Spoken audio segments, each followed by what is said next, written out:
السلام عليكم، كنتمنىكم تكونوا بخير وعلى خير. نتوما كتشاهدوا الفيديو اليوم.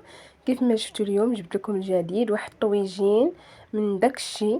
كيف ما كيبان لكم غير من النظره ديالو راه كيشهي، كيجي بنين وخاطر لعشاق الحوت، طاجين بالحوت او اي نوع ديال الحوت. انا استعملت الفرخ، كيعجبني في الطويجنات، كيعطي واحد البنه. المهم ما نطولش عليكم، غادي ندوزو ديريكت للمكونات.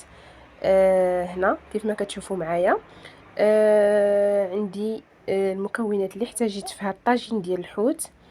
كيف ما كتشوفوا معايا هنايا عندي واحد بالنسبه للخضره عندي واحد 3 ديال الحبات ديال البطاطا متوسطين. غسلتهم وقرطتهم على هاد الطريقه. كيف ما كتشوفوا عندي واحد الخيزويه وحده حتى هي كذلك، كيف ما كتشوفوا قطعتها دواور، وفلفله وحده للتزيين، واحد طريفه الحامض. ضروري طاجين الحوت كيبغي الحامض. بالنسبه هنا البنات، عندي الفرخ. انا قلت لكم استعملوا اي نوع ديال الحوت بغيتوه. هنا تواجد عندي الفرخ، خديت منه واحد 2 طريفات. عندي كذلك واحد 3 د الحبات كبارين ديال الثوم. طاجين الحوت كيبغي شويه الثومه، عندي 4 ديال الحبات. واحد 3 د وريقات سيدنا موسى صغار كذلك. 2 مطيشات صغار محكوكين غنحتاجهم كلاصوص. بالنسبه للزيت انا عندي زبيته بلديه وروميه، كندير مزيج بيناتهم. وبالنسبه للقزبر معدنوس واحد 2 معالق كبار، واحد معلقه كبيره ديال طوماط كونسونطري اللي غنمرق بها. بالنسبه للتوابل فعندي كمون، ابزار، تحميره وسكينجبير. كنستعمل معلقه من كل عطريه.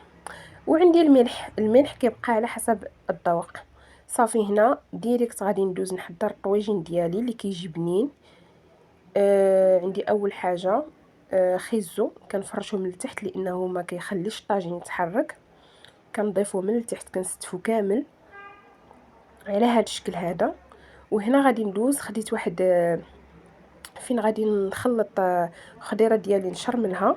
كيف ما كتشوف معايا جبت واحد الاناء، كنضيف فيه داك الخضيره ديالي كامله. وهنا كنضيف العطريه. كيف ما كتشوفوا معايا هنا ضفت القزبر معدنوس على هذا الشكل. انا هنا تنكون واخده على اتساع وكنديرو في الفريغو، يعني كنحتاجو كيف ما كتعرفوا، يعني في اي حاجه كتضيفوا القزبر معدنوس، فذلك انني كنحتفظ فيه في الفريغو كينفعني. صافي هنا كيف ما كتشوفوا البنات كنضيف التوابل. بالنسبه للتوابل ضفت 2 معالق صغارين ديال التحميره، الفلفل الاحمر كيعطينا اللون. وضفت واحد المعلقه صغيره ديال الكمون. كذلك الطاجين ديال الحوت كيتوافق مع الكمون. هذه عطريه الحوت. هنا سكينجبير كذلك، الحوت كيتوافق حتى مع سكينجبير. صافي البنات كيف ما كتشوفوا معايا هنا غنضيف واحد نص معلقه صغيره ديال الابزار. ما تنبغيش الحار على حساب الوليدات، ما تنكثرش الحرور. صافي كنضيف واحد نص معلقه صغيره ديال الفلفل الاسود، كنكتفي به.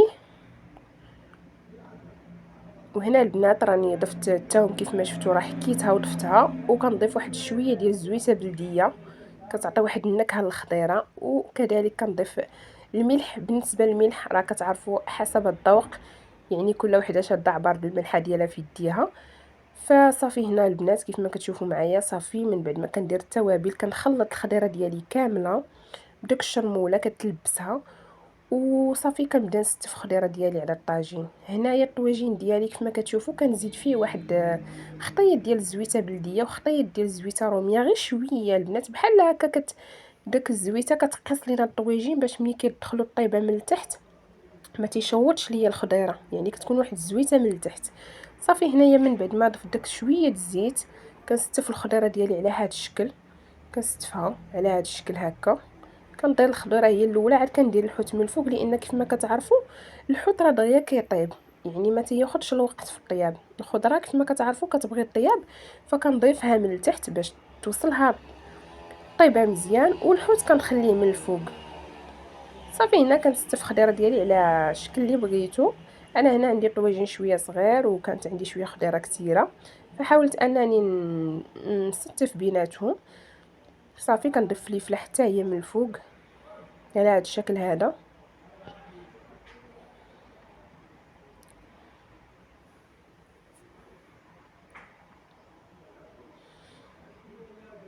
كنصبو كنخليه يطيب على نار مهيله باش كيجيني مخاتر وكيجي بنين ومعلك.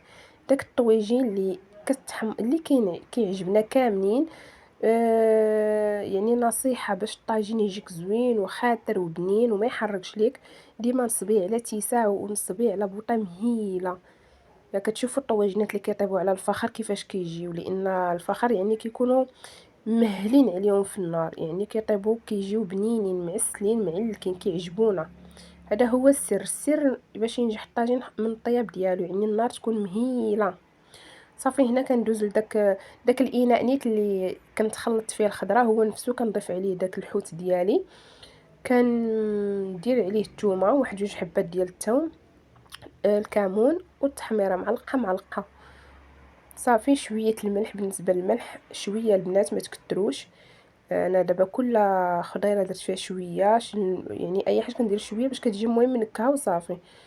صافي كندير واحد العصره ديال الحامضه، كما كتعرفوا الحامض كيتواتى مع الحوت، فكنضيف واحد العصره. ودرت القزبر المعدنوس كذلك كندير القزبر المعدنوس، كندير واحد شويه ديال السكينجبير حتى هو كيتواتى مع الحوت.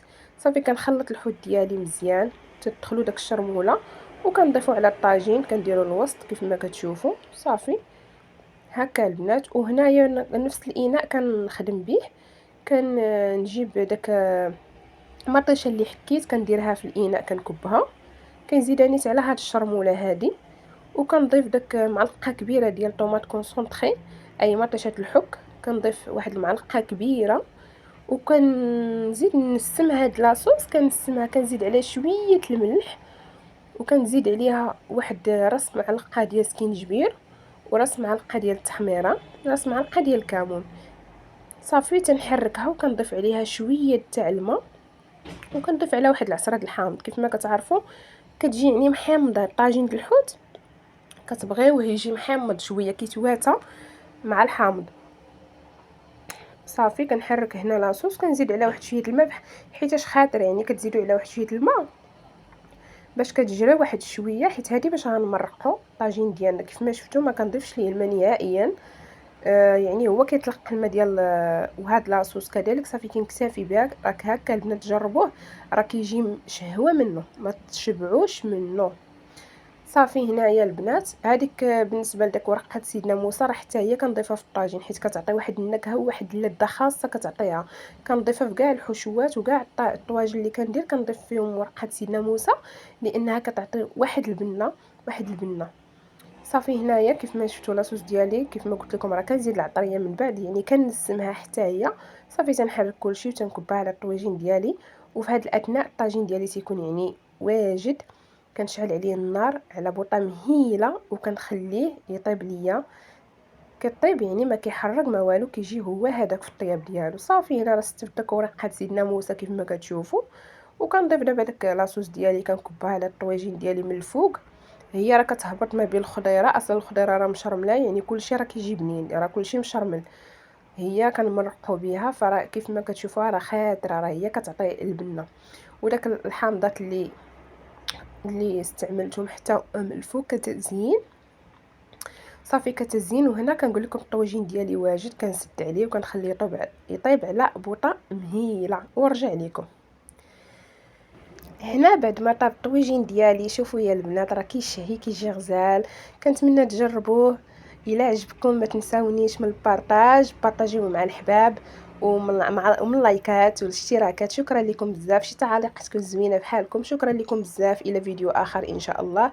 بسلامه عليكم، كنتمنى لكم كل خير والسعاده. بسلامه.